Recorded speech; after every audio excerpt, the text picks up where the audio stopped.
Good evening, everyone, and welcome to the February 2023 Ordinary Council meeting.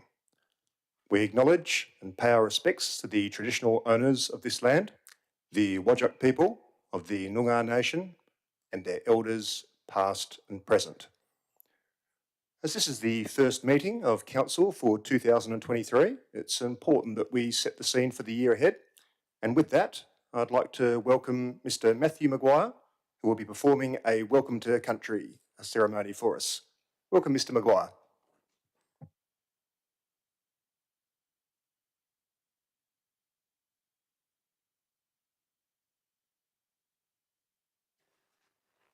and the Juro Nijina Kulinwa, Nijina Wanjuno, E Buja, Garan Buja, Waja Buja, Biboman Buja, Alaga Murba Buja. I'm honored to stand here and welcome you to the land of the Wajak people, an area that we call Garan, where the Garan people used to live, and Europe Nijina Wanjuno, Jada Wangiwa, Ja Murba, Nijina Buja. I welcome you in the first language of the first people of this country. And Wangi Mama got him and got weird Nijina Kulinwa, Nalaga Nija Europe, Nijina Niniwa. None of the Europe, Nijina. Bro and Corinwa, none of my Buja. Neuro Europe and Nijina Kulin. It's my honor to welcome you here. And I ask my old people's spirits come be part of this evening with you this evening. And bless us all here. And just as importantly, that when we leave, we have a safe journey home to our own homes and families. Malaga Murba Nijina Niniba, Kora. Ala Nijina Niniba, ye. Bro and Malaga Kulunga Nijina Nini. Ngan Kulunga, Noraga Kulunga, Nijina Niniba, Ja Niniba, Nijina Hoa Pujawa. This is a land that my family have occupied for thousands of years. It is a land that we occupy today. It is a land that we will occupy for thousands of years to come. My children, my children's children, your children and your children's children. Living together here as one on this beautiful land. The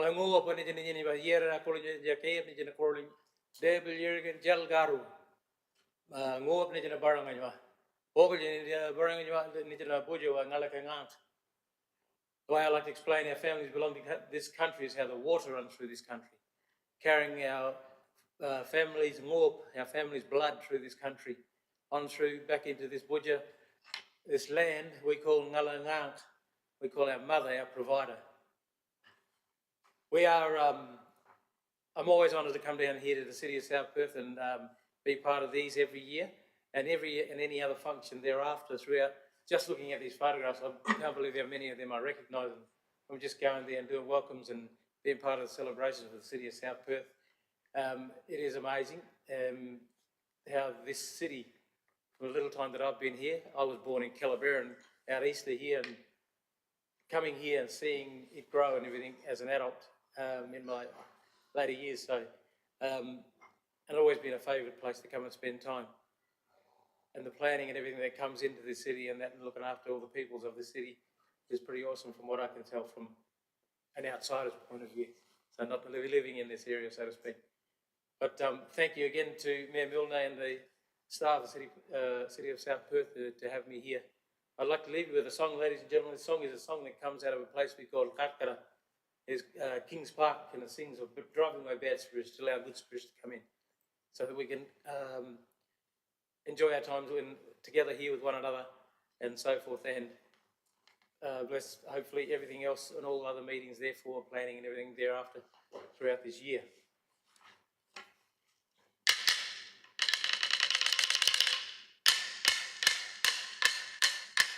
Wanare gamalana yugoygoda waningo boyogoda waningo wanare gamalana yugoygoda wanare gamalana yugoygoda waningo boyogoda waningo wanare.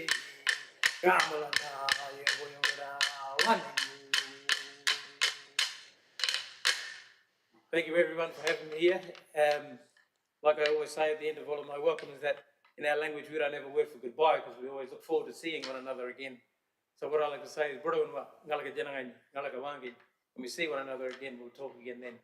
So thank you, have a wonderful night, have a wonderful 2023, and God bless. Thanks, man.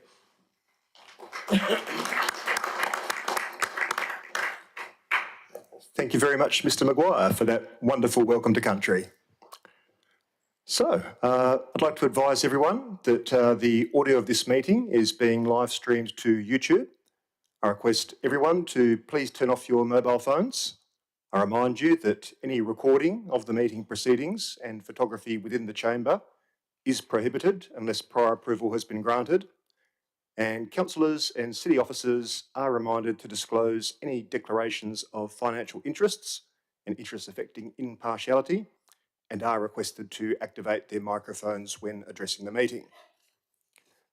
So, with that, we move to item 1, which is the declaration of opening. And I declare this meeting open at 6 minutes past 6 p.m. We do have an item here in terms of announcements.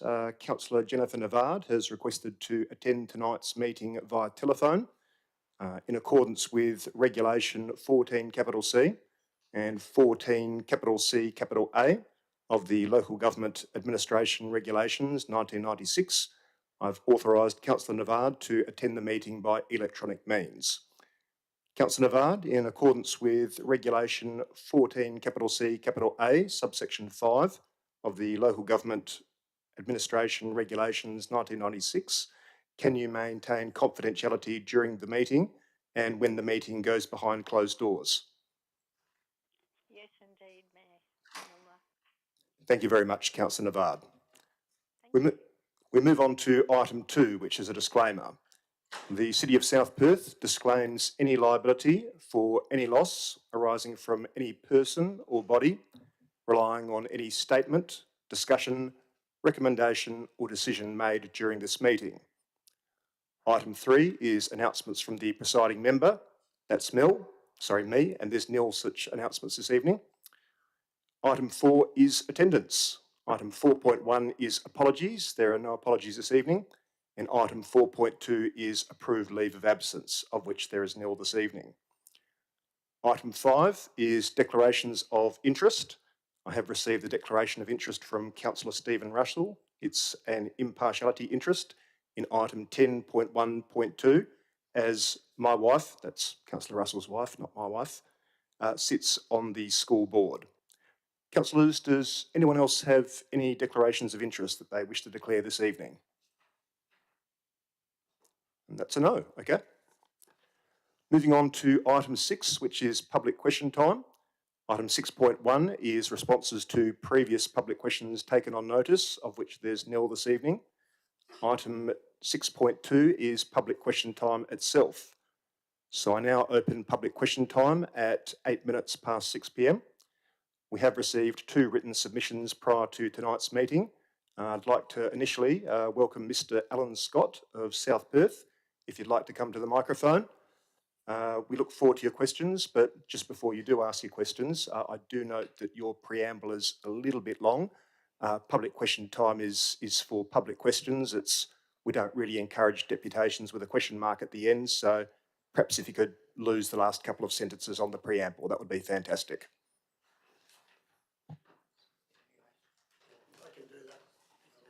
Thank you. Mr. Mayor, officers, councillors, thank you for the opportunity.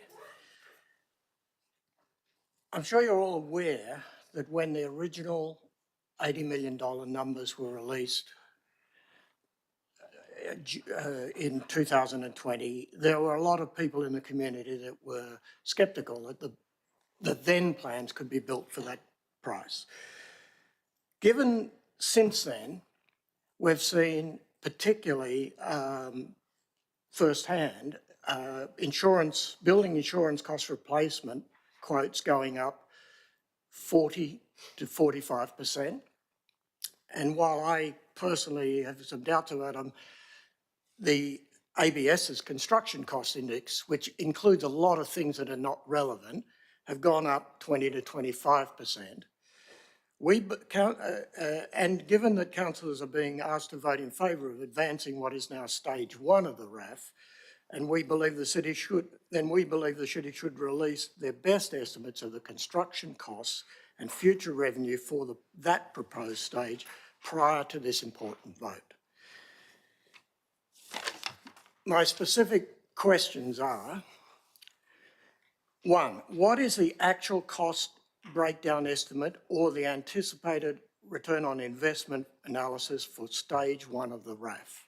Thank you. Ms. Amprimo, can I send that one your way? The city is still in the process of finalising the cost estimates prior to them being presented to council in March. The information will be made publicly available prior to the meeting. Thank you, Ms Amprimo. Your second question, Mr Scott? Is there a similar ROI analysis being done for the second and third stages at this point in time? Thank you. Ms Amprimo?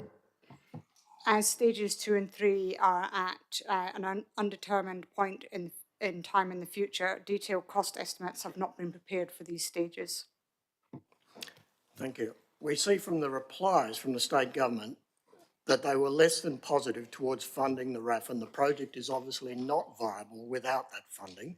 So where are the outstanding funds going to come from? Thank you. Ms Amprimo? The discussions with the state government relating to funding are relevant to the scope of stage 2. There are a number of funding options which will be more feasibly secured once the project is in detailed design stage, and this will be subject to a further council decision. Thank you, Ms Amprimo, and thank you, Mr Scott, for your questions. I would now like to invite Ms Cecilia Brooke of South Perth, if you'd like to come to the microphone, and we look forward to your questions.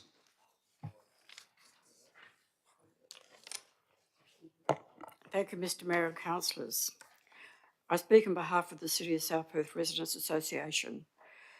Preamble to my question 1, at about 36 minutes into the recording of the 21st of February 2023, Council Agenda Briefing at the Council Agenda Briefing meeting, the CEO, Mr Bradford, quoted from the Federal RAF agreement in answer to a question by Mayor Greg Milner regarding the scope and milestones of the RAF project. Mr Bradford indicated that the City is negotiating with the relevant government department to alter the scope and milestones of the RAF agreement. If agreed, these changes will allow the RAF to be built over 3 stages. Question 1, we asked why can't the City request a change of scope to include the change of location, that is from the Collier Park Golf Course to the George Burnett Park, where there is ample land and a location provides better access to the community. Thank you, Ms Brooke. Ms Amprimo? The current council resolution is to review the business case for a staged development of the RAF at Collier Park Golf Course. If an alternative council resolution is passed to amend the preferred location, the City could request a change to the funding agreement. However, there is no certainty that this would be approved. Further changes to the scope of the project, i.e. changing the location, will result in further delays which would put the federal funding at greater risk. The integrated facility at Collier Park is the most financially viable option. Thank you, Ms Amprimo. Your second question, Ms Brooke? Question 2, preamble. On page 19 of the agenda in the comments section to item 10.1.3, response to Councillor Mary Choi's notice of motion, it is said that the proposed stage 1 of the RAF, in brackets indoor aquatics and recreation, close brackets, does not require funding from the state government to proceed. The question then is, if this is indeed the case, when does the City plan to initiate an updated tender process? Thank you. Ms Amprimo? The tender for construction will be released to the market once detailed design has been completed and will be subject to a further decision of Council. Thank you. Question 3, preamble. The newly proposed stage 1 of the RAF project includes a 25-metre indoor swimming pool and water play area, as well as some other activity areas. The minutes from the November 2022 Special Council meeting suggest that the cost of stage 1 will be in the order of $40 to $60 billion. Cost estimate for the projects in this field indicate that costs will be at the higher end of these predictions. The question therefore is, where will the City source the extra $20 million from to ensure that the stage 1 of the RAF will be completed? Thank you. Ms Amprimo? There are a number of funding options which will be more feasibly secured once the project is in detailed design stage, and this will be subject to a further resolution of Council. For example, the operator funding is unable to be secured until the design stage has formally commenced. Thank you. Thank you, Ms Amprimo, and thank you, Ms Brooke, for your questions. I'm now going to check with governance to see if there are no late questions in the tray. In that case, I now close public question time at 6:15 p.m. We now move on to item 7, which is confirmation of minutes and notes. Item 7.1 is minutes, and item 7.1.1 is ordinary council meeting held 13 December 2022. So I'm about to ask for a mover and then a seconder that the minutes of the ordinary council meeting held 13 December 2022 be taken as read and confirmed as a true and correct record. Could I have a mover, please? Councillor Sousa, thank you. Seconded by Councillor Manolis. Councillors, please cast your votes. Oh, yes. And Councillor Navard, how do you wish to vote on that? Affirmative, thank you, Mayor Milner. Thank you. In that case, that's unanimous. So thank you, councillors. We now move on to item 7.2, which is notes of briefing. I'm about to call for someone to move that council notes the following council briefings and workshops were held. 7.2.1, concept briefings and workshops, and 7.2.2, council agenda briefing, 21 February 2023. Could I have a mover? Councillor Brenda Abrandis, thank you. A seconder? Councillor Manolis, thank you. Councillors, please cast your votes. And Councillor Navard, how do you wish to vote on that one? In the affirmative, thank you, Mayor Milner. Thank you. That was unanimous as well. So thank you, councillors. We now move on to item 8, which is presentations. Item 8.1 is petitions, of which there's nil this evening. Item 8.2 is gifts or awards presented to council, of which there's nil this evening. Item 8.3 is deputations, and deputations were heard at the council agenda briefing held 21 February 2023. That takes us to item 9, and item 9 is the method of dealing with agenda business. I wish to advise that the following agenda items are new reports and were not presented to the council agenda briefing held 21 February 2023. That is item 15.1.1, Councillor Code of Conduct, matter 1, and item 15.1.2, Councillor Code of Conduct, matter 2. I'll now seek confirmation from the Chief Executive Officer, Mr. Mike Bradford, that all the report items contained in tonight's agenda were discussed at the February Council agenda briefing. Mr. Bradford. With the exception of the 2 items you've noted, Mr. Mayor, that is correct. Thank you very much. So, with the exception of those items to be withdrawn for discussion, reports will be adopted by exception resolution. And by this, I mean the officer recommendation will be adopted as is, without discussion or amendment. The following items have been withdrawn. Item 10.1.2, City of South Perth Access and Inclusion Plan 2022 to 2027. The reason for that is Councillor Stephen Russell has an amended motion. Item 10.3.2, which is transition from Rivers Regional Council to Rivers Regional Subsidiary. The reason for that is an absolute majority is required. Item 10.4.6, which is budget review for the period ended 31 January 2023. The reason for that is an absolute majority is required.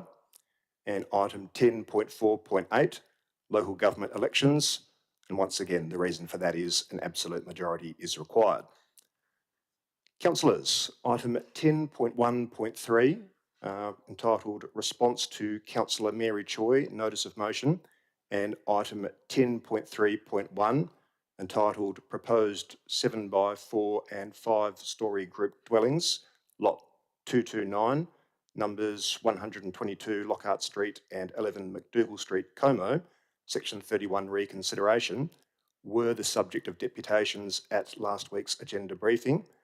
Does anyone wish to withdraw these items for discussion or any others? Councillor Russell.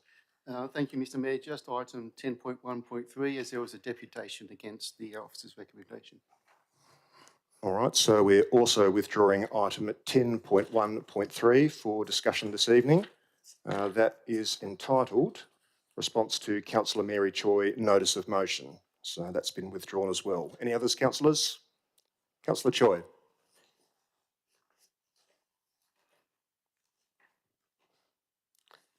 Thank you, Mr. Mayor. Sorry, technical difficulties again this meeting. Last meeting was laptop, now it's the microphone. Anyway, it's working now.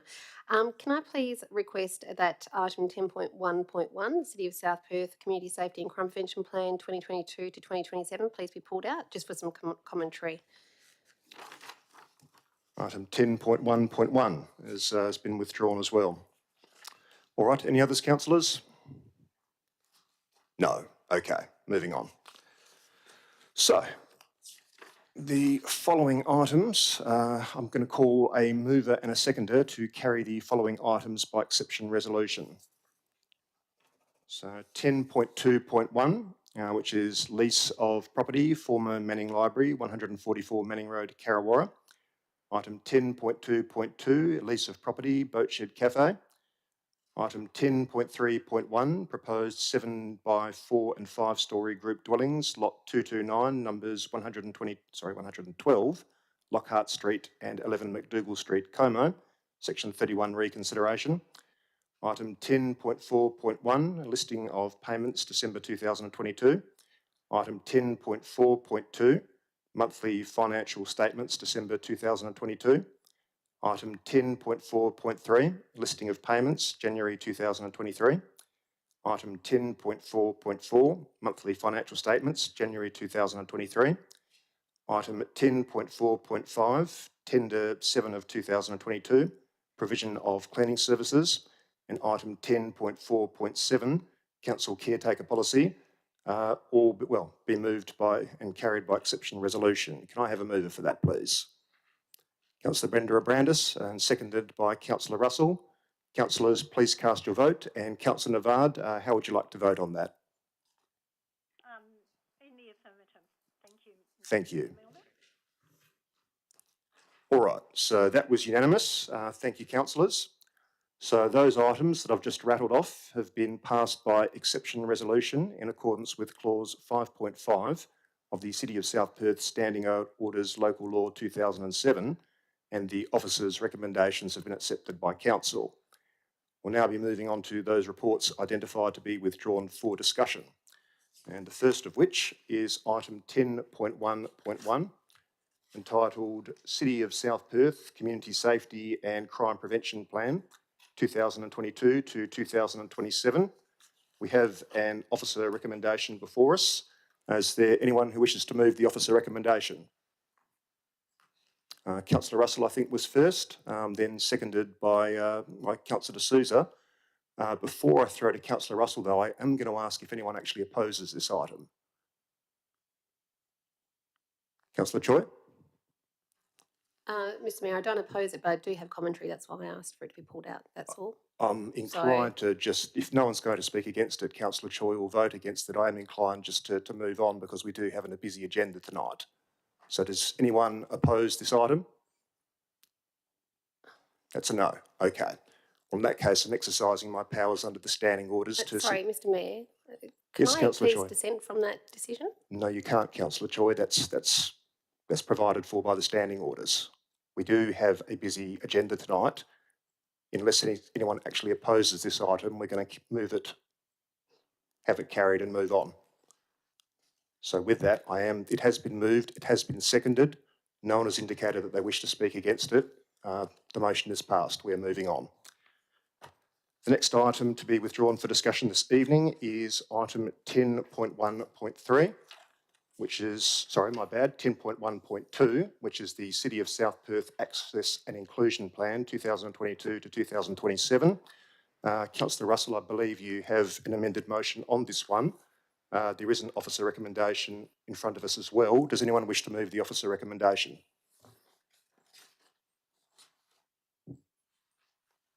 Councillor Choi? So not moving it? Okay, I guess I'll move it. Is there a seconder? Councillor D'Souza, thank you. I have nothing to say. Councillor D'Souza, anything that you wish to say? No further comments, Mr Mayor. All right.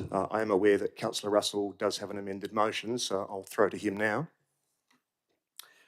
Yes, thank you, Mr Mayor. Yes, my amending motion is thus, that Council adopt the City of South Perth Access and Inclusion Plan 2022 to 2027 as shown in Attachment A, with the following amendment to Plan Outcome 7.2, which is, the City will provide work placement opportunities where practical, including for disadvantaged people, such as people with disability, long-term unemployed people, etc.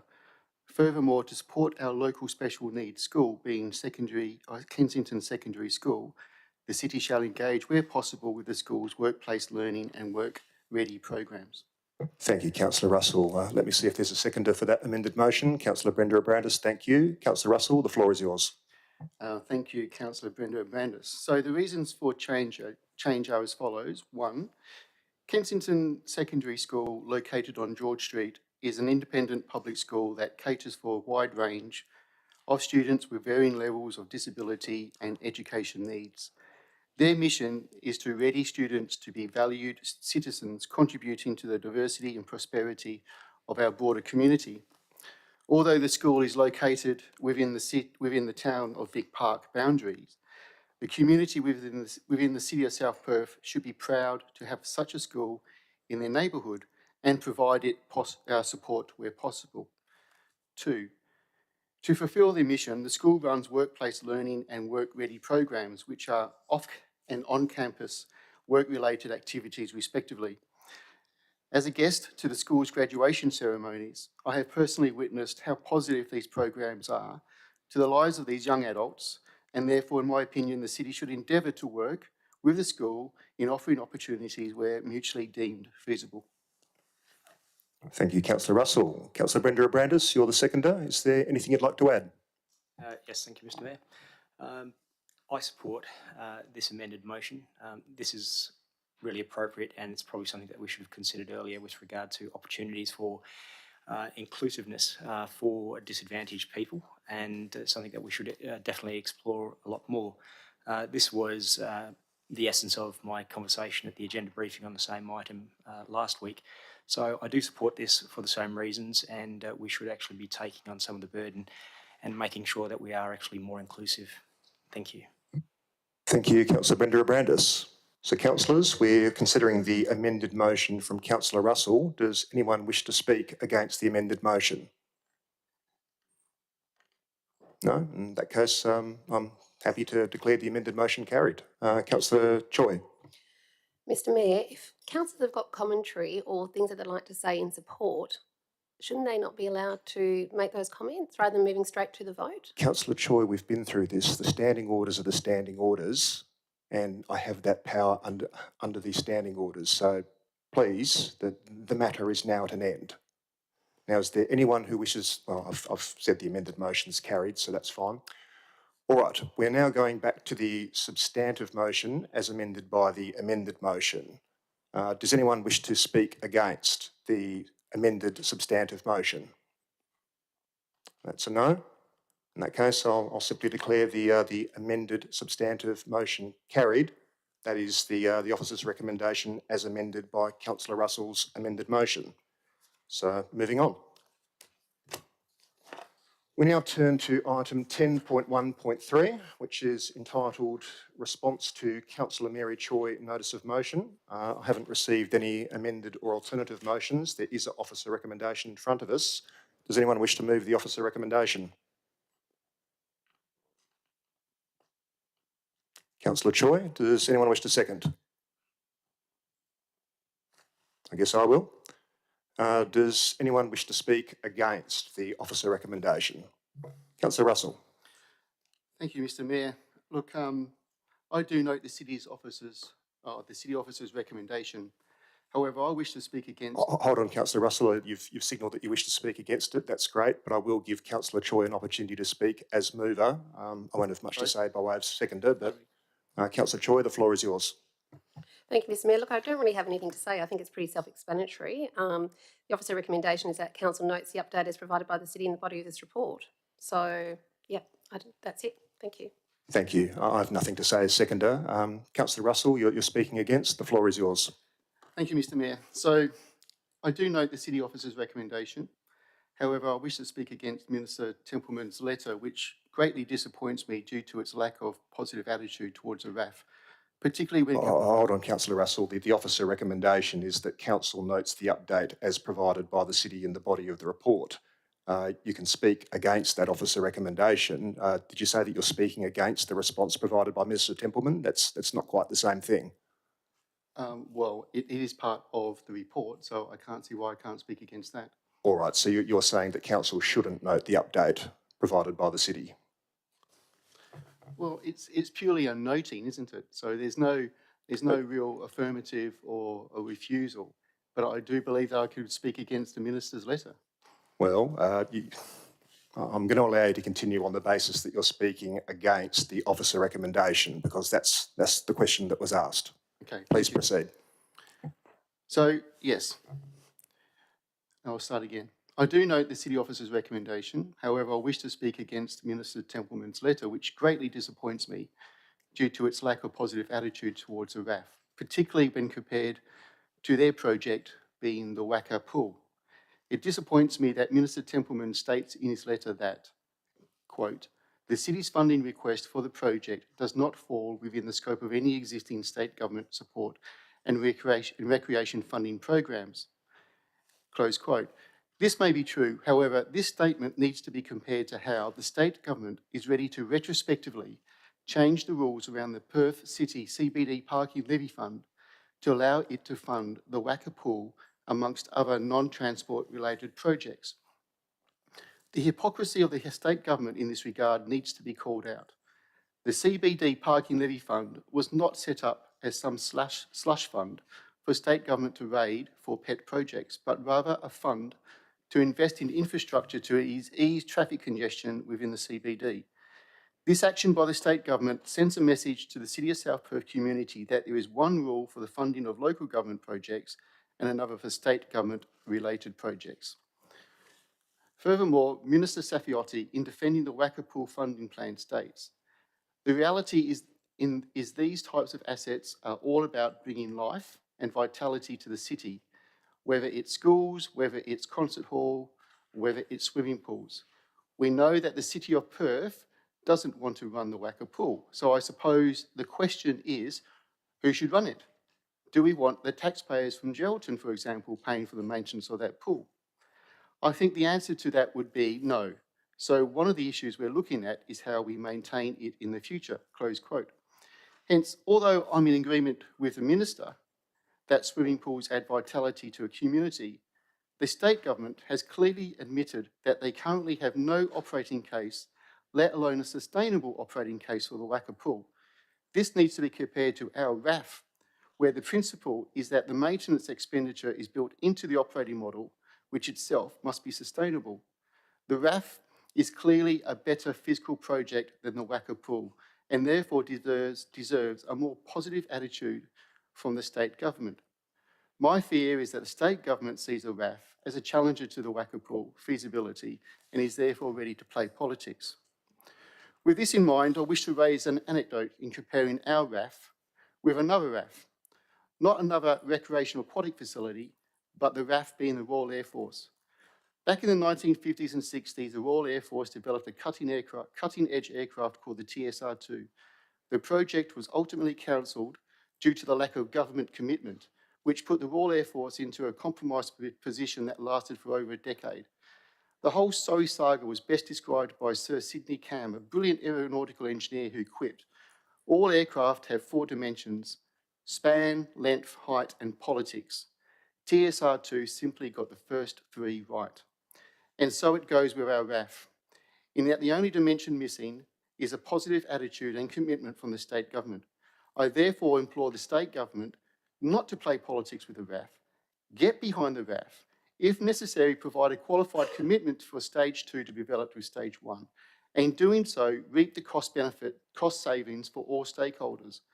Otherwise, I fear that, like the Royal Air Force, the full potential of our RAF will not be realised. Thank you. Thank you, Councillor Russell. Councillors, is there anyone who wishes to speak in favour of the officer recommendation? Is there anyone else who wishes to speak against? No. Councillor Navard, did you wish to speak either for or against? Councillor Choi? I just have a question, if I may, please, Mr. Mayor. Far away. Just noticing that that we don't have the local member, Mr. Jeff Baker's response letter. I don't recall seeing that previously. So was there anything received in writing yet by the city, or are we still expecting a response or not? Should I send that to Mr. Ball?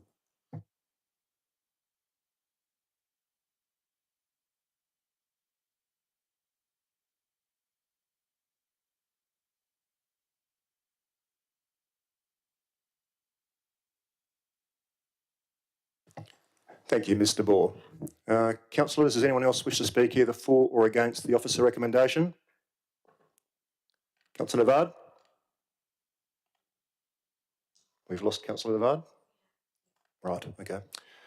Hopefully we can reconnect Councillor Navard fairly shortly. But in the meantime, Councillor Choi, you were the mover. Do you wish to say anything by way of winding up? Yes, thank you, Mr. Mayor. Look, I do tend to agree with Councillor Russell's commentary, and I commend the CEO and his diligence in promptly responding to Mr. Templeman's letter. And that's really all I have to say. I note the officer's report and the attachments. Thank you. All right. So, councillors, I'm now putting this item, which is item 10.1.3, to the vote. Please cast your votes. And do we have Councillor Navard back online? Right, okay. The officer's recommendation was carried 6 votes to 1. For those that were listening via live streaming, those who voted in favour, just waiting for the display to come up.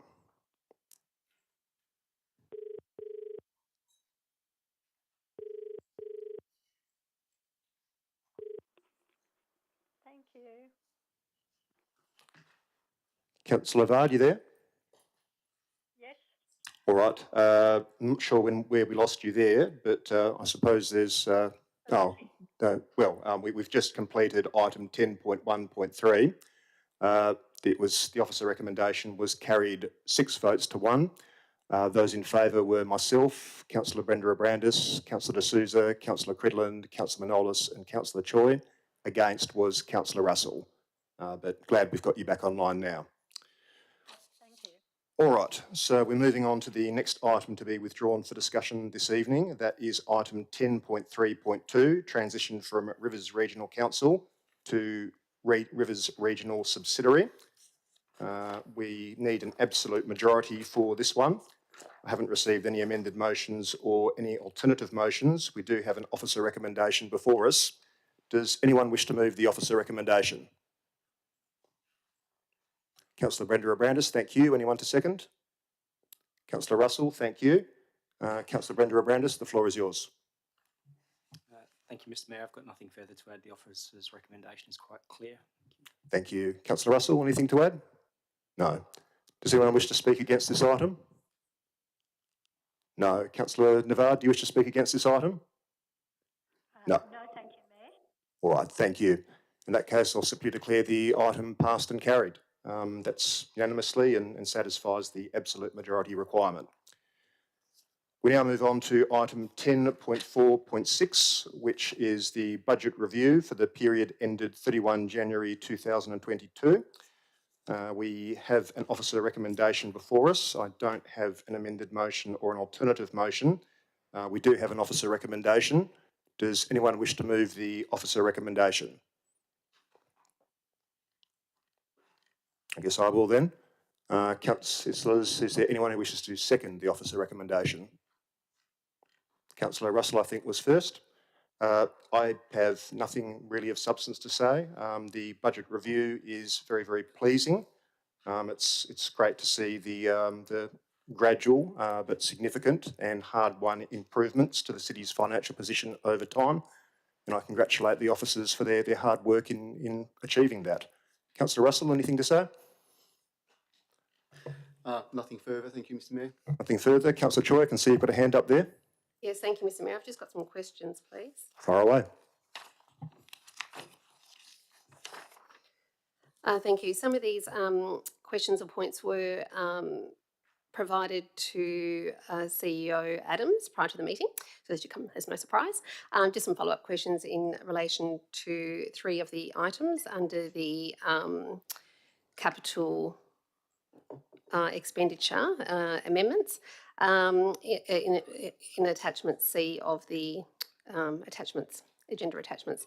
In relation to the toilet project, I'm just noticing there seems to be a doubling in price over the 6 months. I'm just wondering, is that due to inflation or other elements as well? Is that Ms. Zamprimo? Yes, okay. Yep, through you, Mr. Mayor. there isn't a doubling in price. There's been some refining of the work that we need to do in the design and investigation stage. So it includes more site investigation than we had originally considered. And when the $50,000, I think it was, that was put in the draft budget previously, before that was presented to council, it had also been cut back because to try and get a budget that was more within scope. So it had earlier been identified that actually we did need some more than the 50,000, but 50,000 had been included in the draft budget previously to get the project started. But having looked at the detail more, we do actually require that 100,000. Thank you, Ms Amprimo. Councillor Choi? Thank you, Mr Mayor, and thank you, Ms Amprimo. In relation to low-cost urban road safety 22-23, 220,000, I understand that is fully funded, grant funded, which is fantastic. I'm just wondering, is there any cost contingencies or escalation required? Does the city has the city considered this, and would there be an estimate for that, or is once the grant is spent, that's it, the project's finished? Ms Amprimo? So the treatments that are proposed under this grant funding are fairly simple, and we have done ones of a similar nature fairly recently, so we have a good indication of cost.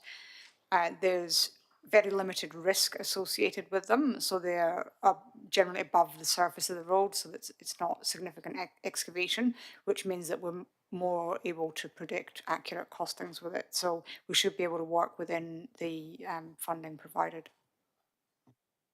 Thank you, Ms Amprimo. Councillor Choi? Thank you, Mr Mayor, and again, Ms Amprimo. Just regarding the Queen Street Jetty renewal works, $50,000. I understand after making some preliminary inquiries through the city that the renewal works are required because of the dilapidation, the state of dilapidation of that jetty, and the safety issues. So I understand that. I'm just wondering where the Swan River Seaplanes, which are a private operator, and the state government stand in terms of contributing anything towards, those renewal works. Ms Amprimo? So noting that there are a number of users of that facility, not just Swan River Seaplanes, there is a responsibility, it is a city asset. We are, however, in the process of negotiating with Swan River Seaplanes around some contribution to the maintenance. And if I could just add that the scope of that work, if it doesn't proceed through this budget amendment, we will be required to do some urgent maintenance work, which would be in the order of 10 or 15,000 of operational expenditure. And that still won't provide the extension of the useful life of the asset to the extent that the proposed works are in that capital expenditure. Thank you, Ms Amprimo. Councillor Choi, any further questions? No. Councillor Russell? Thank you, Mr Mayor. Just a general question. If there's a surplus in the capital budget at the end of the financial year, my understanding is that the CEO has a delegation to disperse the funds as he sees appropriate. Is that correct? And if so, typically where do the funds get dispersed to?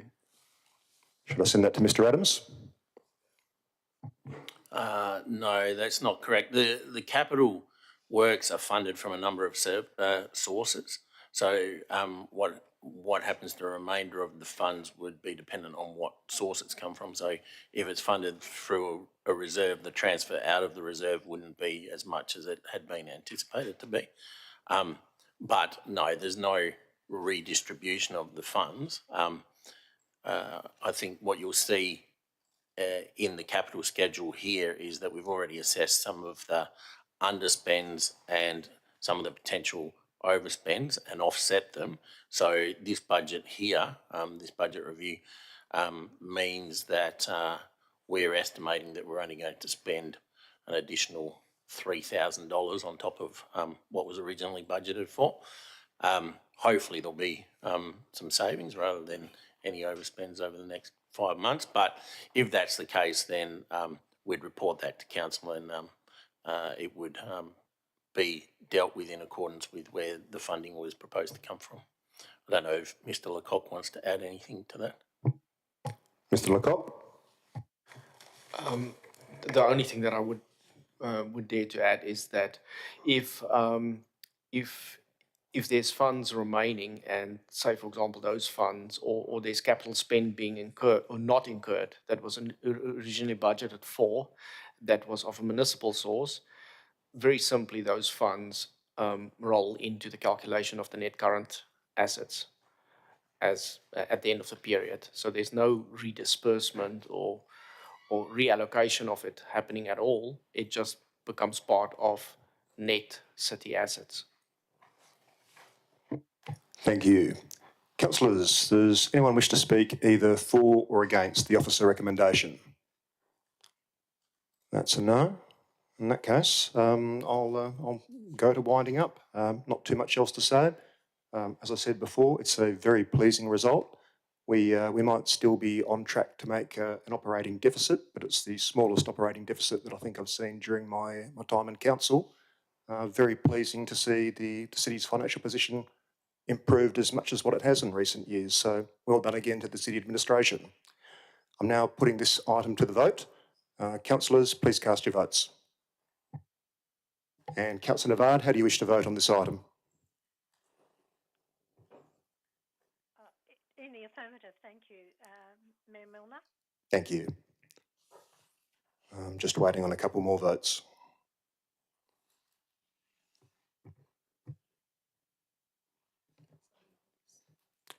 Councillor Manolis, we've reset. Let's all try that again, shall we?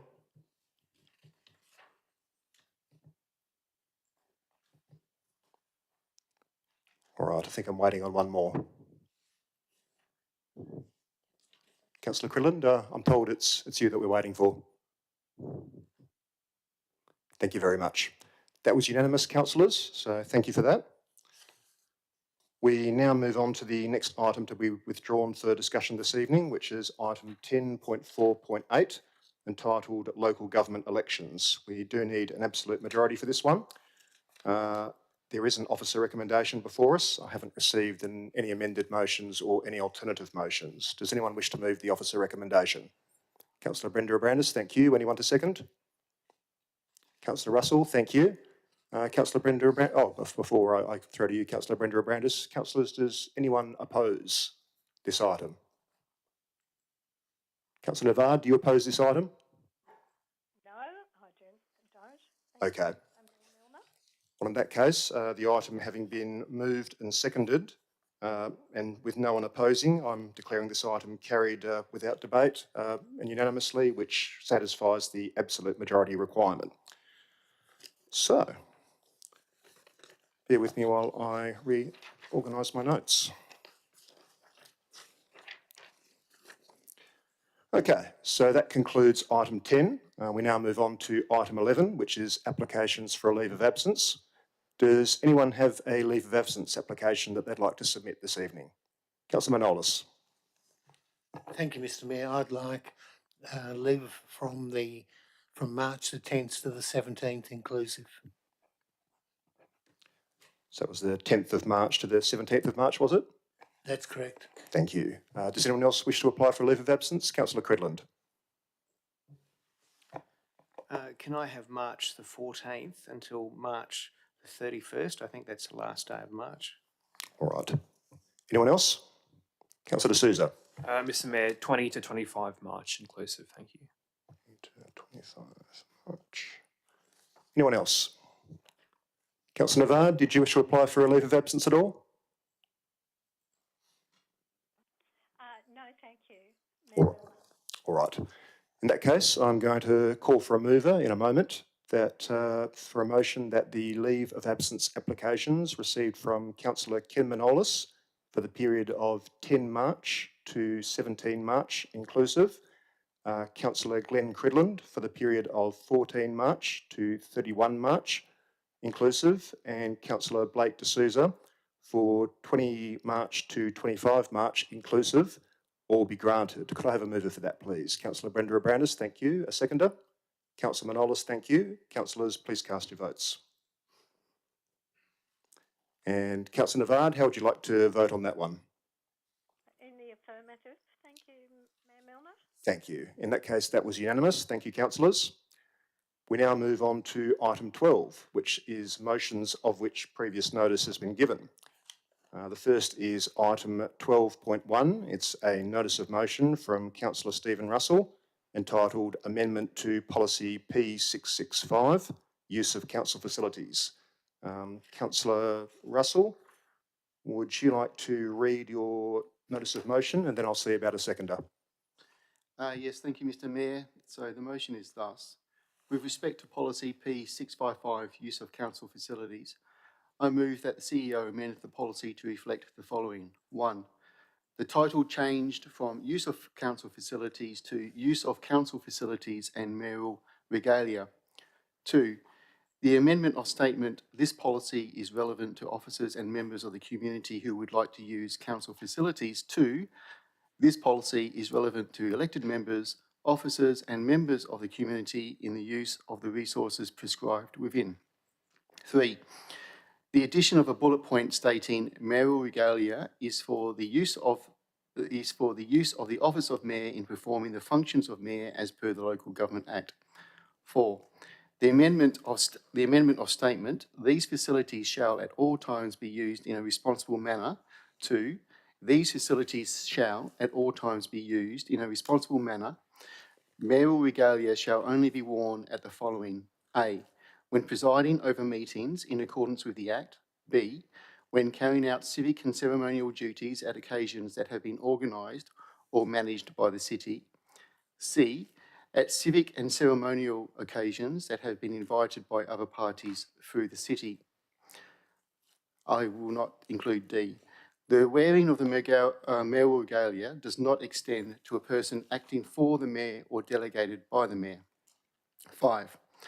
The inclusion of a statement stating council facilities and mayoral regalia are classed as local government resources as per the Councillor Code of Conduct definition. 6. The inclusion of the Councillor Code of Conduct as a reference document. Thank you. Thank you, Councillor Russell. Does anyone wish to second this notice of motion? Councillor Brenda Abrandis. Councillor Russell, the floor is yours. Thank you, Mr. Mayor. So the mayoral regalia, being the mayoral chain and robe, are historic assets of the City of South Perth and therefore, when worn, dignify the office of Mayor to recognise their special fiduciary duties towards the South Perth community whilst representing the city. If the regalia is not used in such a manner, then this would reflect poorly not only in the office of Mayor, but also on the City of South Perth. This policy amendment seeks to prevent this from occurring. Thank you. Thank you, Councillor Russell. Councillor Brenda Abrandis, you're the seconder. Is there anything you'd like to say? Yeah, thank you, Mr. Mayor. I think this policy is a good policy. It is about actually taking into consideration city assets, and these are important city assets. They carry a lot of history with them. We wouldn't be the only council that would have a policy around use of city assets and mayoral regalia such as this. Understanding that these things are of value and probably more value than actually just the replacement value, which is still quite expensive. So the protocol, I think, is appropriate. It defines a bit more clearly about the use of such assets for civic and ceremonial duties undertaken on behalf of the city, and provides that clarity. So I think this is actually quite an appropriate motion that we should actually be supporting. Thank you. Thank you, Councillor Brenda Abrandis. Councillors, is there anyone who wishes to speak against this notice of motion? Councillor Cridland, I think, was first. Sorry, Mr. Mayor, I just want to clarify something rather than speak against it at this stage. I think I caught Councillor Russell saying that the motion has moved now doesn't include 4D. So 4D's out. That's correct. Okay, thanks. All right. Did anyone wish to speak against the notice of motion? Councillor D'Souza, the floor is yours. Thank you, Mr. Mayor. Look, I'm somewhat perplexed by this motion. I really think it's the least of our concerns. We just had our annual budget review tonight. We have LPS 7 next cycle. So I just think having something like this on the agenda is a distraction. It's a waste of council time, waste of council resources. Look, the mayor has always been entitled to wear the mayoral chains as he or she sees fit, and it's always been at the mayor's discretion. So I won't be supporting Councillor Russell's motion. Thank you, Councillor D'Souza. Is there anyone who wishes to speak in favour of the notice of motion? Councillor Choi. Thank you, Mr Mayor. Look, I respectfully disagree with Councillor D'Souza's comments there. When reviewing other local government policies and codes of conduct on the use of mayoral regalia, the chain of office is most mentioned, the common thread being that it is worn to dignify the office of the mayor and to recognise the mayor's special position on council, especially at civic occasions that require the mayor to undertake his or her official duties as a representative of council. I stress those last 4 words, because when the mayor is wearing the chain of office, he is officially representing the council. As that is my understanding of the main significance of the mayoral chains, it should then follow that council should know exactly where the mayoral chains have been worn and will be worn for the benefit, official promotion and credit of the council. I note in the officer's comments on page 68 of the agenda that the town of Bassendean has a policy that includes use of the mayoral chain, but that it gives the mayor discretion to wear it at unprescribed events. My view on this is that it states at other major civic occasions, not just any event. So to me, the discretion is still pretty prescriptive in their policy as well. So yeah, I will support this motion. Thank you very much. Thank you, Councillor Choi. Is there anyone who wishes to speak against the notice of motion? Councillor Cridland.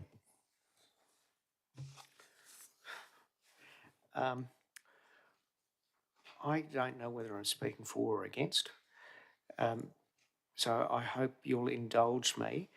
If 4D had been left in, I definitely would have spoken against this motion, because I think it is wrong to have the mayor have to seek the permission of the CEO to wear the mayoral, what's called mayoral regalia, because that makes the mayor beholden to the CEO, and it's really, as the report says, the only thing that could come out of that is conflict.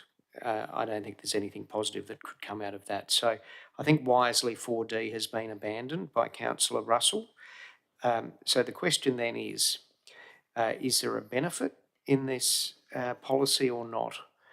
Are we making the city a better place by having this policy and dealing with when the mayor can wear his little toilet chain, or whatever you want to call it? I think it's called the mayoral chain. The mayoral chain. I should treat it with more respect, shouldn't I? So is there some benefit in having this, or are we just adding to the policies on the web page?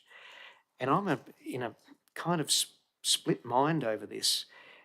It no longer has the fatal problem of getting the mayor to answer to the CEO, but are we actually making us better regulated?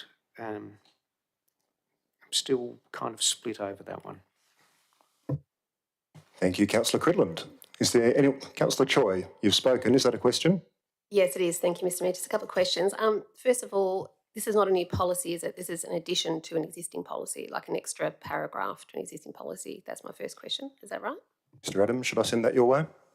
That's correct. Councillor Choi, second question. Thank you, Mr Mayor, and thank you, Mr Director Adams.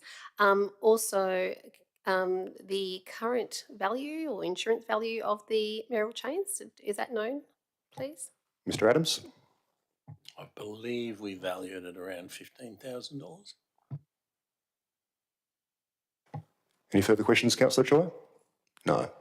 Is there anyone else who wishes to speak in favour of the notice of motion? Yes, I do. Mayor Milner, please. And the floor is yours, Councillor Navard. Oh, thank you. Look, I would just look to examples like an Order of Australia, or even the traditional British awards, and they do come with sets of guidelines about how they will be or will not be used. And so for that reason alone, I think it is actually quite a wise thing. And I also think it adds dignity to the position, which I think is something that Councillor Cridland had sort of alluded to, how the indignity can arise. So I'm quite strongly in favour of this proposal. Thank you. Thank you, Councillor Navard. Is there anyone who wishes to speak against this notice of motion? I might ask a question. I'm not sure if I should be directing it to Mr Bradford or Mr Adams, but I suppose both of you.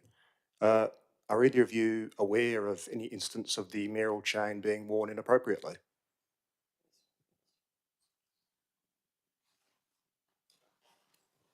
I'm not, no. Mr Adams? No, I'm not, Mr Mayor. All right, I'm going to speak against. Councillors, some of you may be aware that I spend a great deal of time seeking out the views of our community. I do this because I want to stay connected to the people we represent and ensure that my attention as an elected member is focused on the community's priorities. During my time as Mayor, I've probably spoken to thousands of our residents, asking them what they think the City of South Perth could do better and listening to what they have to say. I can tell you that the Recreation and Aquatic Facility, Local Planning Scheme 7, community safety, traffic congestion and public parking are all issues that our community is very interested in. By contrast, the number of people who have told me that we need more regulations concerning the mayoral chain would be exactly zero. Councillors, this notice of motion won't make anyone's life better. There's no problem that this notice of motion will solve. This is just red tape for the sake of red tape. We've had questions about what the value of the mayoral chain is. I understand that the replacement value is, as Mr Adams alluded to, about $15,000. I thought it was $15,500, but I could be wrong. The mayoral chain is pretty well secured. It's either with me or it's locked in the safe in my office. This motion will do nothing to improve the security of the mayoral chain. If this council is interested in securing valuable civic assets, there are many other city assets, such as city vehicles, that are worth a lot more and don't enjoy anywhere near the same level of security. Fixing the automated gates of the employee car park downstairs would be a lot more effective in securing valuable civic assets. The report from the City Administration on the present motion is quite clear. Page 70 of the agenda says that, quote, "There is no apparent reason to prescribe where and when the chain can be worn," close quote. Page 71 of the agenda says that, quote, "This policy is unnecessary," close quote. Councillors, it's motions like this that make our community wonder what their council's priorities are. It's unnecessary at best and it's petty at worst. I'll be voting against this motion. Is there anyone else who wishes to speak in favour of the notice of motion? No. Is there anyone else who wishes to speak either for or against who hasn't already spoken? No. In that case, Councillor Russell, I invite you to wind up. Thank you, Mr Mayor. Look, I believe that this council can chew gum and walk at the same time, and therefore I think it's a bit disingenuous to state that this motion is trivial in its content. I mean, this doesn't take away any kind of priorities that council and the city are working on. Not at all. We can do these things at the same time. I mean, if not, then we shouldn't be here. I think that this motion is valid. And I commend this motion to the floor. Thank you. Thank you, Councillor Russell. So I'm now putting item at 12.1 to the vote. Councillors, please cast your votes. And Councillor Navard, how do you wish to vote on this one? I'll vote in favour. Thank you, Mayor Milner. All right, I'm waiting on one more vote.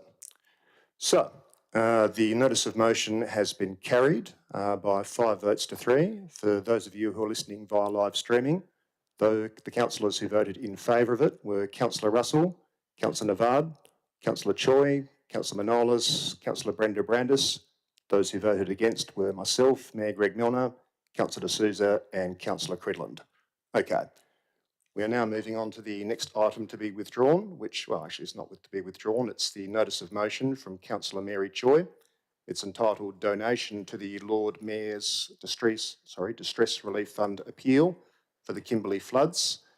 Councillor Choi, I presume you wish to move this, so if you could please move repeat the motion, and then we'll see about a seconder. Thank you, Mr Mayor. I actually would like to move the officer's suggested alternative recommendation, if I may, on page. All right, if you could state the suggested alternative recommendation that you're moving, appearing at page 74 of the agenda. Yep, thank you, page 74, thanks. That Council 1 expresses its condolences to the victims of the devastating Kimberley floods. 2, approves the contribution of $10,000 to the Lord Mayor's Distress Relief Fund in support of those affected by the Kimberley floods.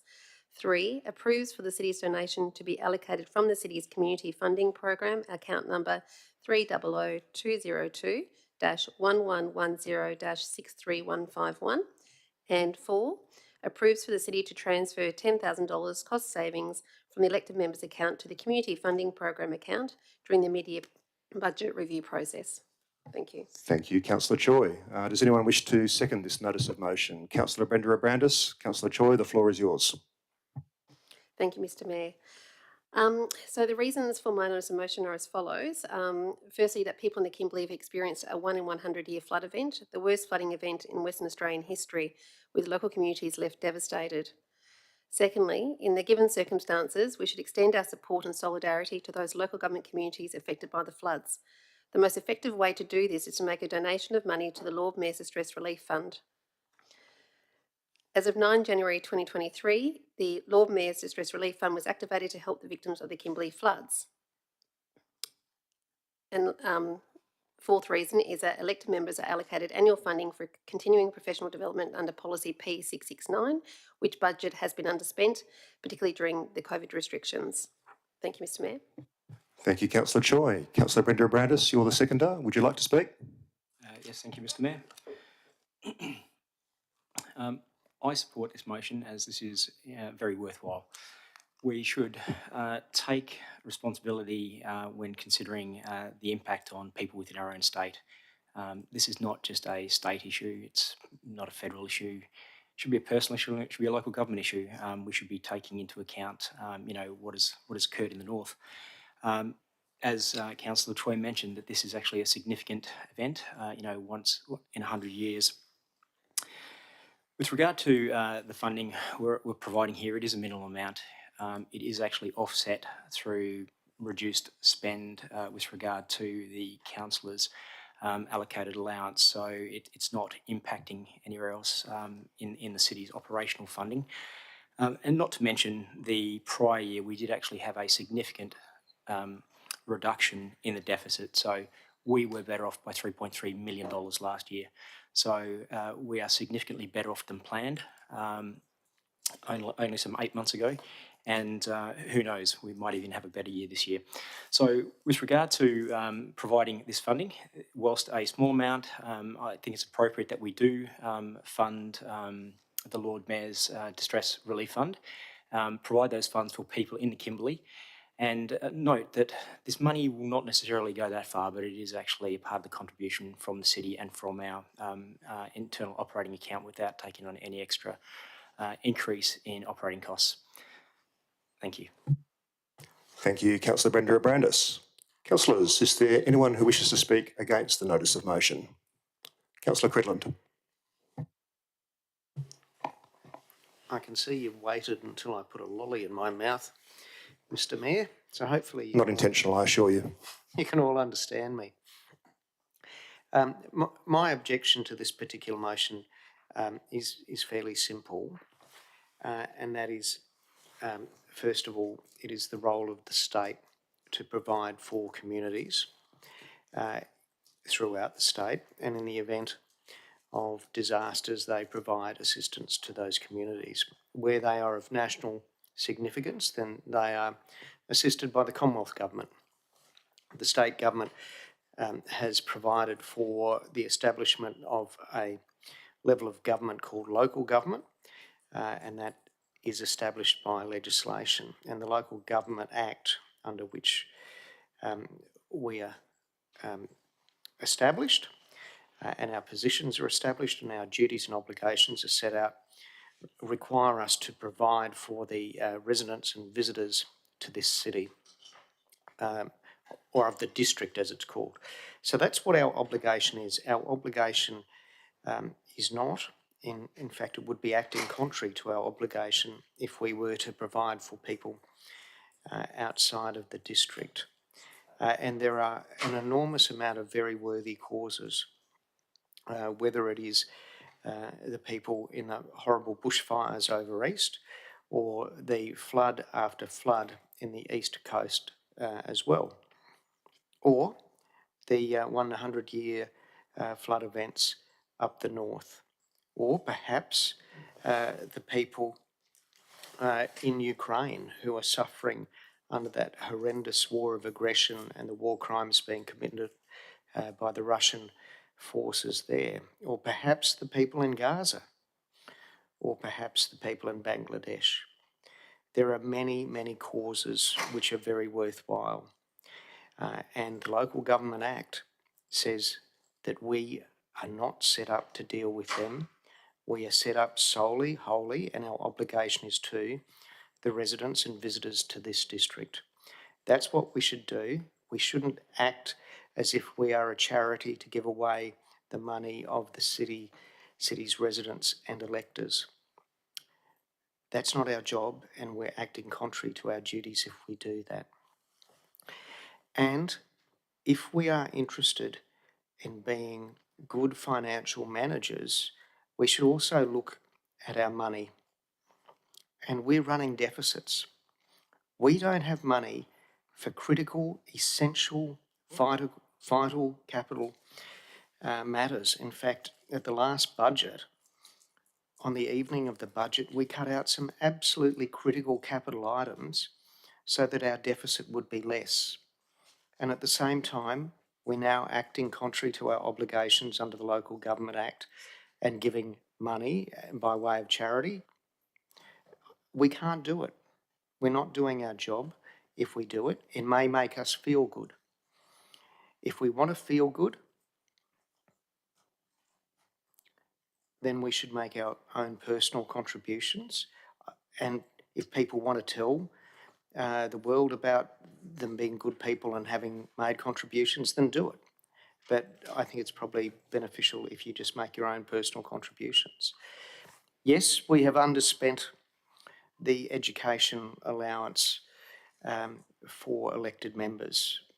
Councillors may remember that previously I supported greatly reducing that fund because we don't need that much to provide for our own personal private development.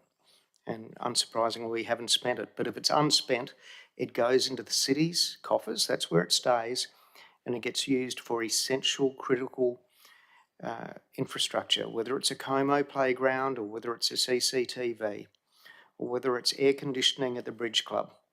It's not going to be unused. It will simply be properly used as the law requires us to.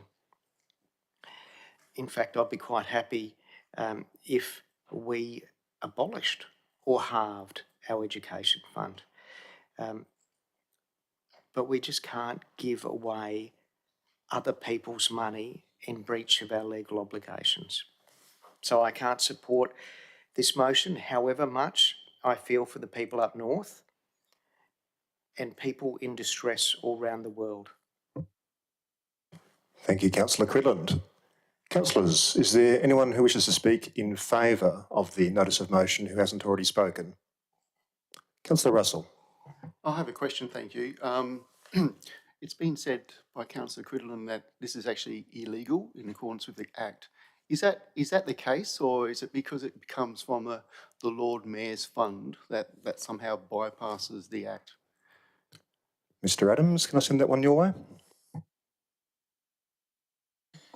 I'm not sure it's technically illegal, but I guess what Councillor Quidland was stating was parts of the Act that relate to what council's duties are and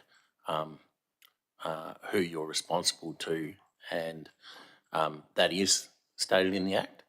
And I guess, an interpretation of paying money outside of, for things outside of the needs of the local community could be construed as not acting in accordance with those duties under the Act.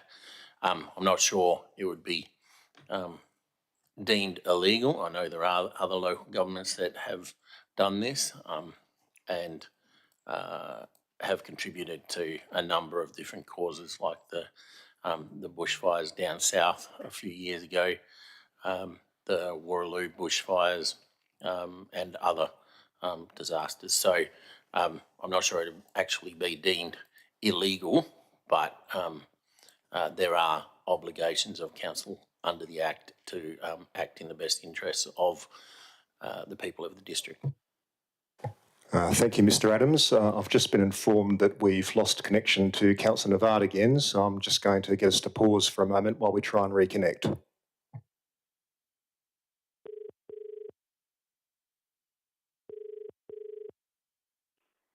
Hello? Hello, Councillor Navard, can you hear us? Yes. All right, we're debating item 12.2. I'm not sure when you dropped out, but it was moved by Councillor Choi. It's been seconded by Councillor Brenda Abrandis. Councillor Cridland has spoken against, and I'm about to ask if there's anyone else who wishes to speak in favour of the notice of motion at 12.2 who hasn't already spoken. Is there anyone who wishes to speak in favour who hasn't already spoken? Councillor Russell. Yes, thank you, Mr Mayor. Look, yeah, I'm going to speak in favour of Councillor Choi's motion. I concur with a number of the statements made by Councillor Cridland. I guess we are not a charity. I mean, we are basically a charity to the community within the district, which is fine. Are we a charity to outside the community? Perhaps not. But I guess where I am is that this is a 1 in 100 year event. It happens quite infrequently. Perhaps it won't happen for another 99 years.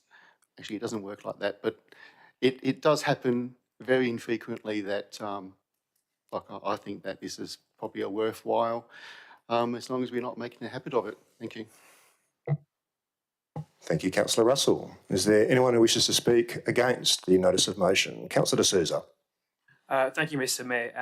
Look, as well-intentioned as Councillor Choi's motion might be, I'm going to have to not support it. Look, firstly, it is absolutely tragic what's happened up there, and that's exactly why we have the ADF, we have DFARS, we have Main Roads working around the clock to sort of find solutions and do risk assessments. But in terms of the point Councillor Russell made, agreed, we're not a charity. But what we do here is, my fear is we risk setting a precedent. Because the moment we say this is a morally worthy cause, the question will then be asked, what makes Cyclone Seroja or the Warraloo bushfires or some other floods in the east as more or less morally worthy to donate to? We have to bear in mind this isn't our money, this is ratepayer funds. It's been quarantined for member training, which I might differentiate to Councillor Cridland and say I agree with the purpose of the fund to improve members' financial and governance skills is a good, important part of our role. But if there is excess funding remaining, it should go back into general revenue to pay for essential services and to hopefully chip away at that deficit.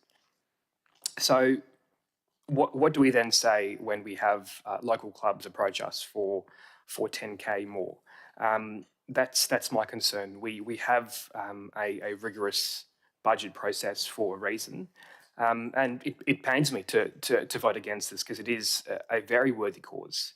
But this again this is ratepayer funds, and my vote on this is, I guess, consistent with my votes for the entire length of my time on council. Is that if it's ratepayer funds, we spend it for the benefit of people in the district, and that's That's the overarching objective of our role pursuant to the Local Government Act, and that's what I think we should be doing. So I commend Councillor Choi. It's an important issue and issue to raise, but I think if we're being fair dinkum to our own ratepayers, I don't think this motion can be supported.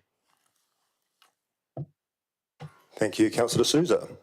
Is there anyone else who wishes to speak in favour of the notice of motion who hasn't already spoken? All right. Is there anyone else who wishes to speak against? I might say a few words. Councillors, let me begin by saying that I think that the Lord Mayor Distress Relief Fund appeal for the Kimberley floods is a very good and a very worthy cause. Lest anyone take what I'm about to say the wrong way, I have donated to the appeal in my personal capacity and using my own money. I very much encourage other people to donate to the appeal using their own money. Charity is a very good and laudable thing, and I'm sure we all agree on that. But maybe charity is a little less laudable when the money being given doesn't actually belong to the people who are giving it. The notice of motion before us contemplates $10,000 of ratepayers' money to the Lord Mayor's Distress Relief Fund. Once again, I reiterate that this is an excellent cause, and I do encourage everyone to donate what they can in their private capacity. But the City of South Perth exists to serve the people in our district. Councillor Cretland is absolutely right. The Local Government Act is very clear about this. We shouldn't be using ratepayers' money for things that aren't related to that purpose. As Councillor D'Souza rightly said, there are any number of very worthy causes out there, and I'm sure that everyone in this room has one or more causes that are very near and dear to their hearts. By way of example, my family has a very personal interest in cancer research, and some of you know why that is. But if we all start bringing notices of motion proposing that we give away ratepayers' money to all the external charities that we personally support, the very people that we have a statutory duty to serve will necessarily miss out. If we were to pass Councillor Choi's motion, maybe we'd feel very virtuous and noble, publicly and ostentatiously giving away $10,000 of our ratepayers' money to charity. Maybe we'll even get some good press out of it. But applying city resources to causes that are outside the city, however genuinely worthy those causes may be, by doing that, we fail the very people that we were elected to serve. And that is self-evidently not good governance. Now, I'll give you a small example that Councillor Cretland has already alluded to. Councillors, you may remember that in June of last year, a 5-4 majority of councillors chopped hundreds of thousands of dollars out of the budget, money that our administration had initially allocated to routine asset maintenance and asset renewal. I can only assume that the councillors that voted for that budget amendment felt that the city couldn't afford that routine maintenance and renewal. You may recall in particular that the removal of $40,000 that had been allocated in the budget for the replacement and renewal of children's play equipment at the Como Beach Playground. Our officers are currently monitoring the status of that playground, councillors, and they'll have to decommission it if it becomes unsafe. Under the circumstances, I do find it very difficult to reconcile previous decisions of this council with this notice of motion, a notice of motion that presumably assumes that the city has money to spare. I remind councillors that despite the very significant and hard-won improvements to the city's financial position in recent years, we are still incurring operating deficits. The job is not yet done.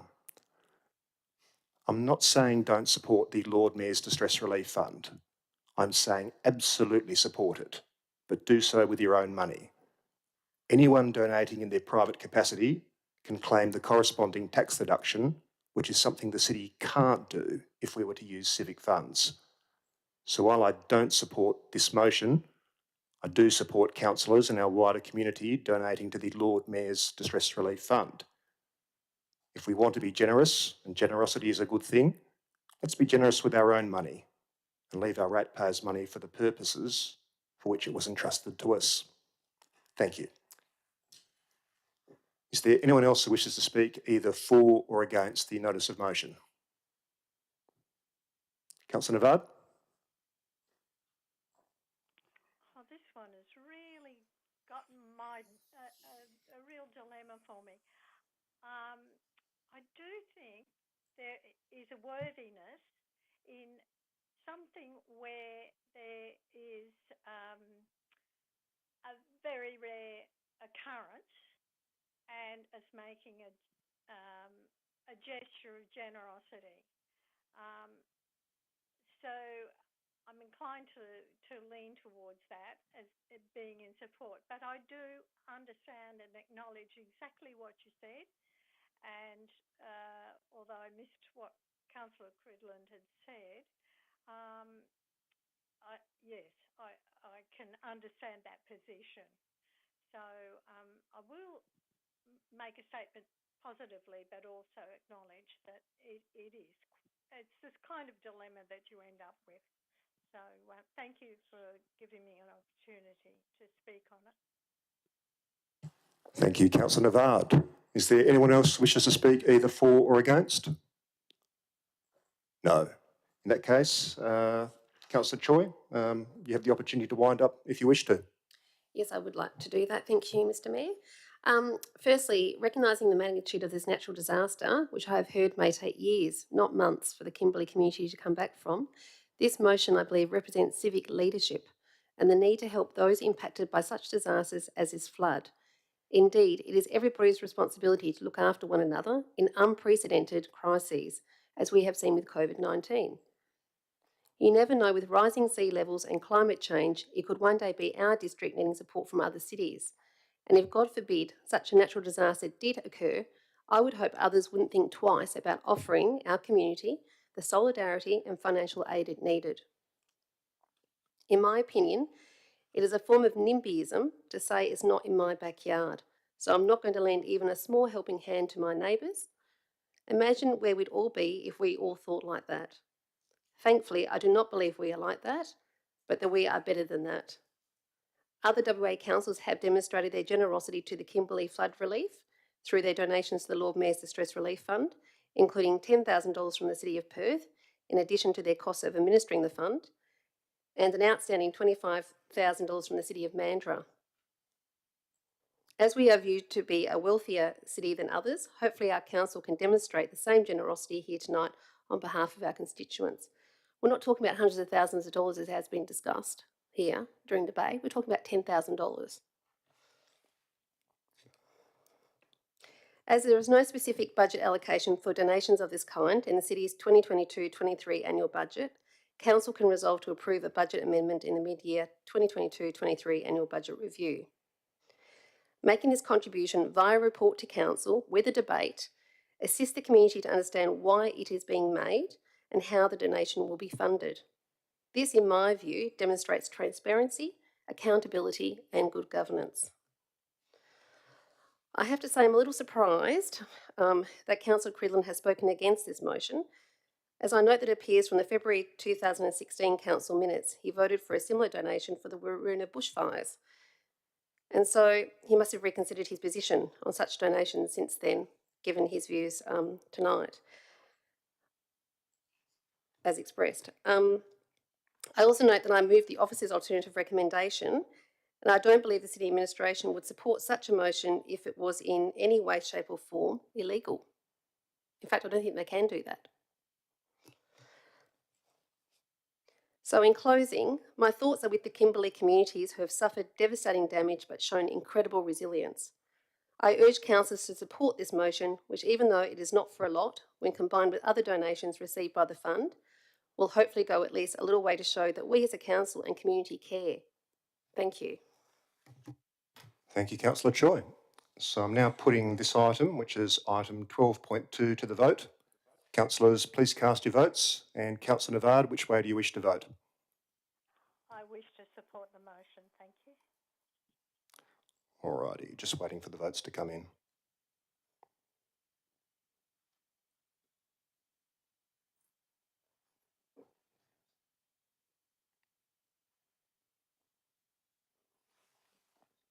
Waiting on one more vote. Councillor D'Souza? All right. So the motion has been carried 5 votes to 3.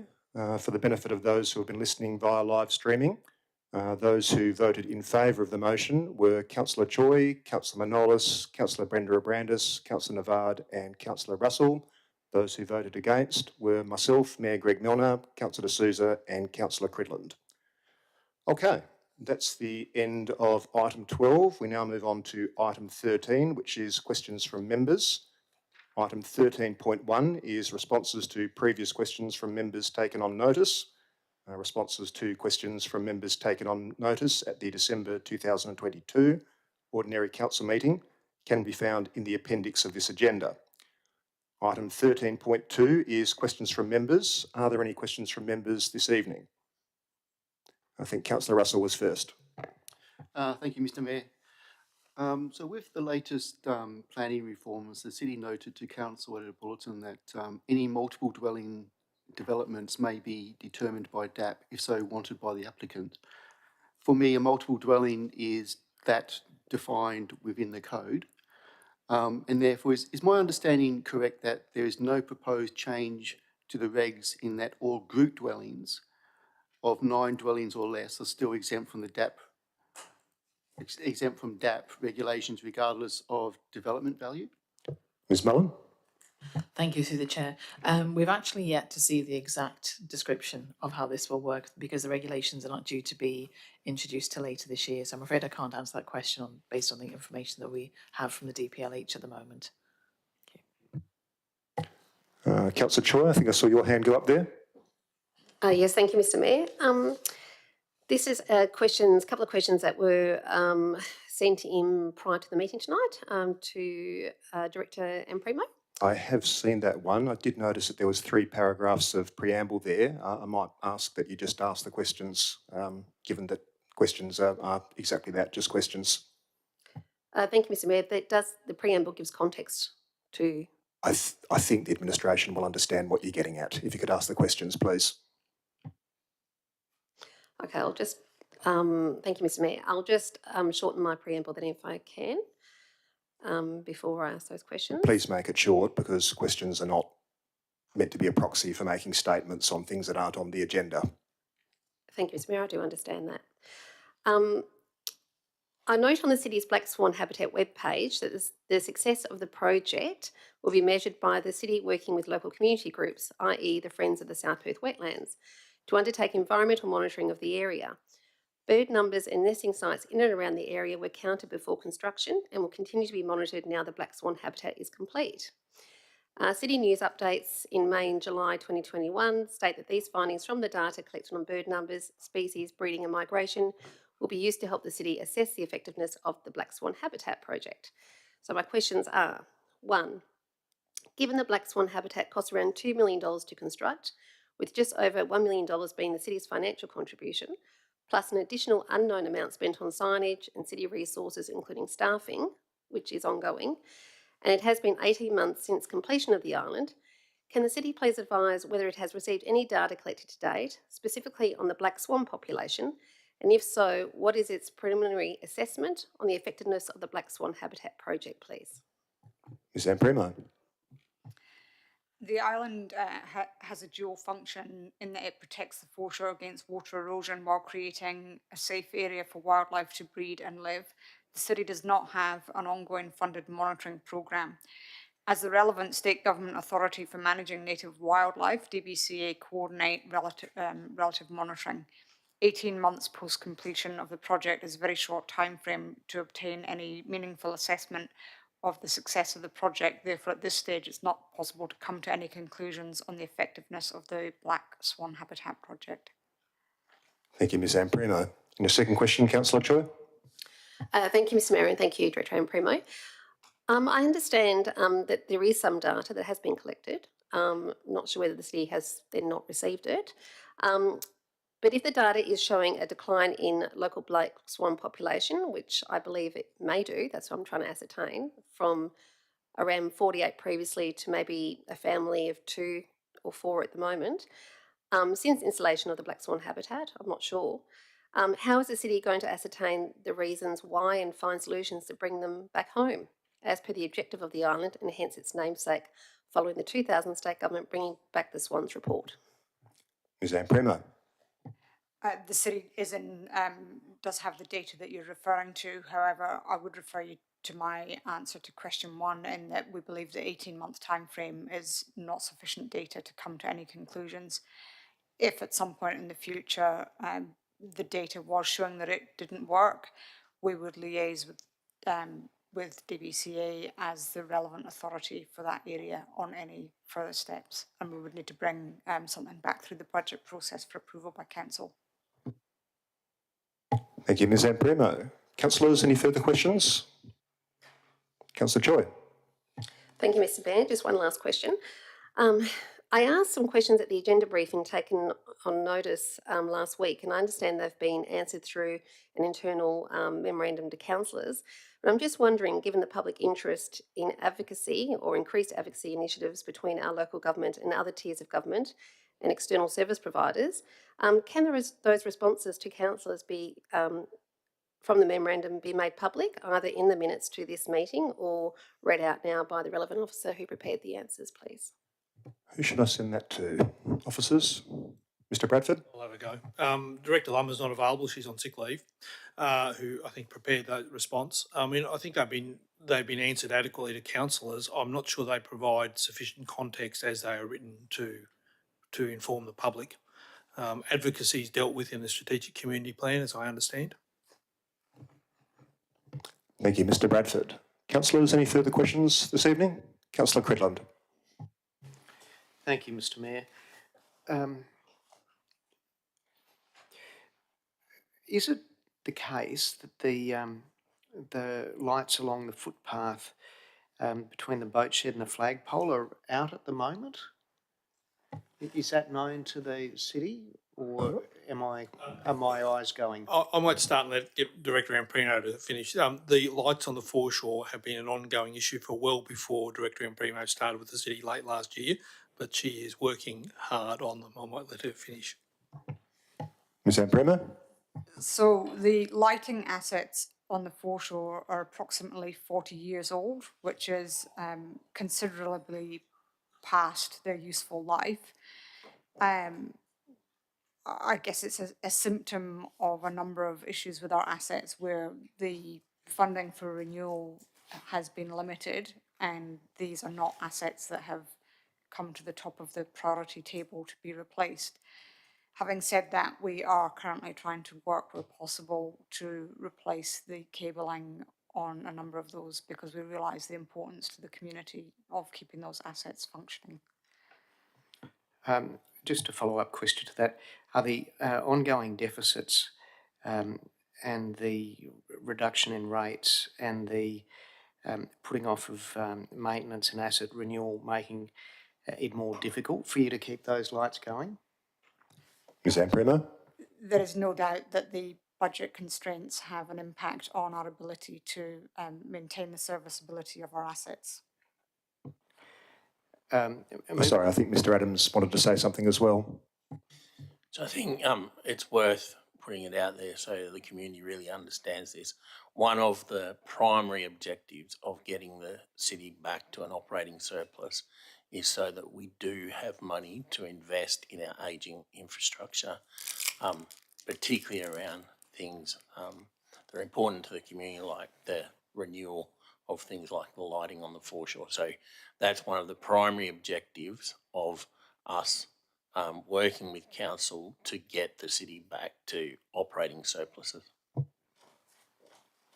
Thank you, Mr Adams. Mr Bradford, did you have anything to add there? I might just add a little bit. Over the last 12 months that I've certainly been noticing the lights on around the foreshore, we've spent quite a bit doing kind of piecemeal repairs. More recently, we've taken from an operational budget, have invested more to a more systematic replacement.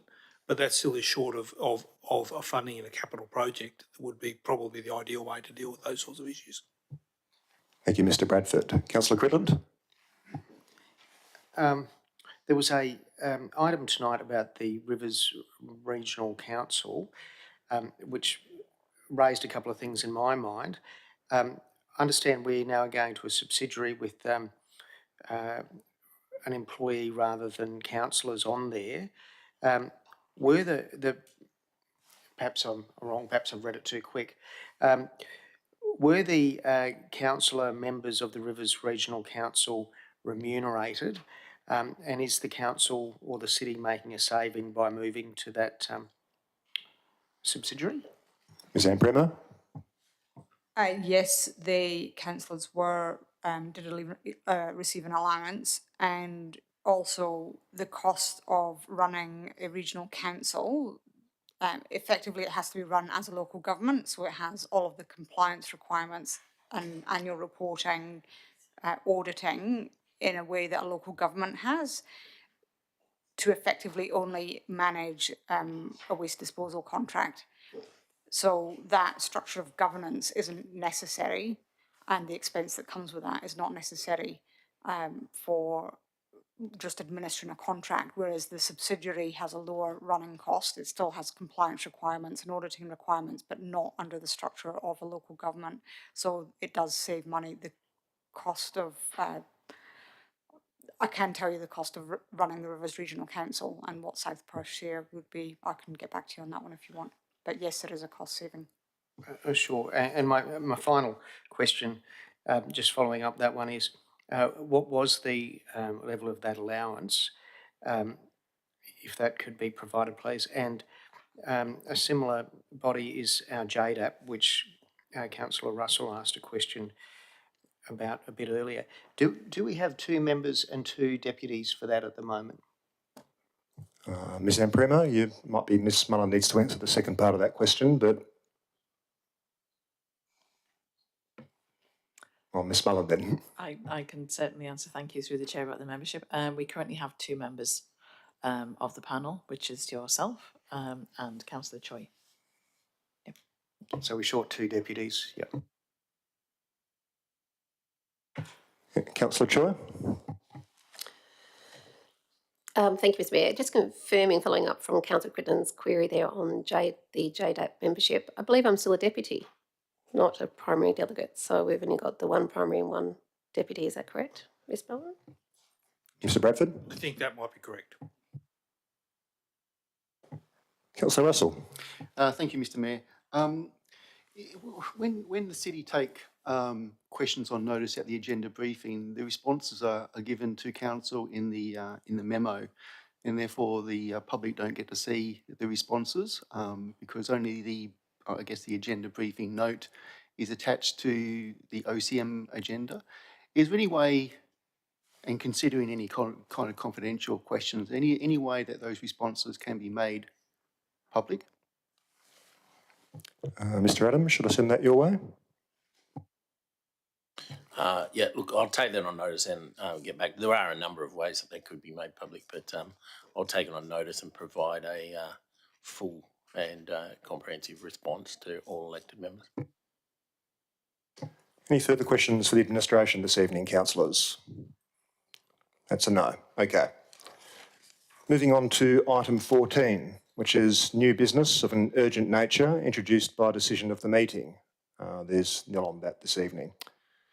Item 15 is meeting closed to the public, and councillors, we're about to move on to item 15.1 of the agenda, matters for which the meeting may be closed. For those of you in the gallery and those listening via live streaming, I'm afraid that this is where we need to part, at least for now. So thank you for your attendance this evening. I'm going to call for someone to move that the meeting be closed to the public. Could I have a mover, please? Councillor Brenda Abrandis, seconded by Councillor Manolis. Councillors, please cast your votes. And Councillor Navard, how do you vote on a motion to close the meeting to the public? Yes, I vote in the affirmative. Thank you, Mayor Milner. All right, so that was unanimous. And I'll just wait for confirmation from governance that...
Governance, do I need to read out the results of the, yes, okay. So for those of you who are listening via live streaming, we've just come back from closed doors on item 15.1.1. The officer recommendation was carried, 7 votes to 1. And on item 15.1.2, council unanimously voted to defer that item to a future meeting of council. That concludes item 15. We now move to item 16, which is closure.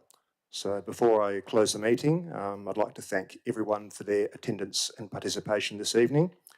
I declare the meeting closed at 2 minutes past 8 p.m. Thank you all and good night.